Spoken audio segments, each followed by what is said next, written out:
All right, and now we're going to do problems number 7, 8, and 9 from your Geometry Chapter 6 practice test. Answers on Moodle. Here are the explanations. Number 7 says in triangle ECW, which I have pictured here, an exterior angle to E is 122 degrees and an exterior angle to C is 98 degrees, and we have to find out which side of the triangle is the longest. And we're not given any side lengths here, we're given angle measures. So we're going to go back and see that angle E, an exterior angle to angle E is 122 degrees. And I just drew this picture. I could have drawn any triangle I wanted to and called it E, C, and W. It doesn't matter which triangle I draw. And we'll see why here in a minute. So an exterior angle to E, an exterior angle at E, this angle inside the triangle is an interior angle. An exterior angle would be as if I was to take one of these two side lengths and kind of just keep drawing a line out. So if I kind of continue the side length as if the triangle didn't have that corner there and draw this out, this is an exterior angle. I've just created an exterior angle. And this angle here is 122 degrees. How do I know that? Because I'm told that it's 122 degrees. I'm also told that an exterior angle to C is 98 degrees. So same idea, I can kind of continue to draw this line out and I will form an exterior angle, or I can continue to draw this side length here and I will get an exterior angle. I'm going to draw that bottom one here and I'm forming an exterior angle, and this exterior angle, I'm told, is 98 degrees. Now that doesn't look like it's 98 degrees, but it's 98 degrees. We always trust the notation there, and we're told that it's 98 degrees. Once I know these two exterior angles, now I have to find some information. I'm not given any other information in this text here about this triangle, but I can figure some things out. If this angle right here is 122 degrees, this angle that's inside, the interior angle, has to be whatever's left over from 180, because these two things are a linear pair. It's a straight line. This angle measure and this angle measure have to add up to 180. So if this is 122, and again this angle doesn't look like it's 122, but it doesn't really matter, we're going to trust the notation. 122 and then subtract that from 180 would give you 58. So this angle right here has to be 58 degrees, because 122 plus 58 is 180. That's how many degrees there are in this straight line. Same idea here to find this interior angle for angle C. If this is 98, then this angle measure here has to be 82, because 82 plus 98 is 180.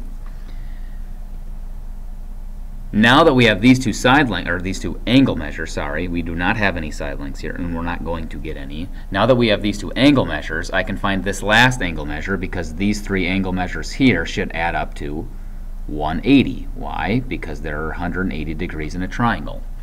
So I have 58 and 82, and that adds up to 140, leaving us with 40 more. So this angle here has to be 40 degrees. And we're asked, well, which side is longest? Well, we don't have any side lengths here. We have three angle measures. But what we need to know about angle measures is that the wider or larger the angle measure, the longer the opposite side of that angle. So 50, it appears here that the answer would be WC, but that's just because it looks like it. 58 degrees is not the largest angle. The wider you make an angle, the larger the opposite side will be. The largest angle we're working with here is 82. So this angle will open up to the longest side. And 82, this angle measure C here, opens up to this side, EW. So in this triangle, the longest side will be side length EW, because it comes from this angle measure of 82. The opposite angle is 82. So when we're looking for the longest side of a triangle, we look to the largest angle measure, and we pick the opposite side, because the wider the angle, the larger the opposite side. Number 8, we're given a circle where we're told EC is a diameter and the arc length of ED is 78 degrees, and we have to find angle D.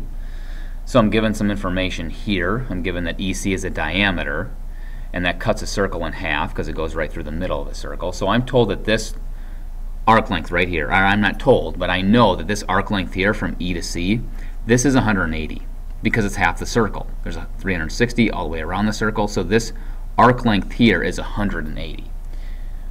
And I highlighted that because we're told the diameter is EC, and more importantly, we're looking for angle D. Well, angle D, this inscribed angle here, opens up to that arc length. If we kind of follow with this angle D, it opens up to exactly that arc length.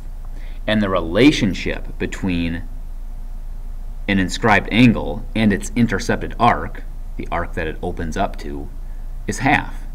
If this red arc length is 180, D is going to be 90, because that is half of the intercepted arc. So angle D is 90 degrees. Then we have to find angle E. And we're told that the arc length of ED is 78 degrees. So we're told that this arc length that's in green is 78 degrees, or 78. So I'm going to put a 78 there. And I'm looking for angle E. Well, angle E here opens up to this intercepted arc that we really don't have colored in yet. But we know that this is 78, and we know that the red is 180, and there should be 360 all the way around. So this arc length that's in blue should be 102, because 102 and 78 and 180 add up to 360.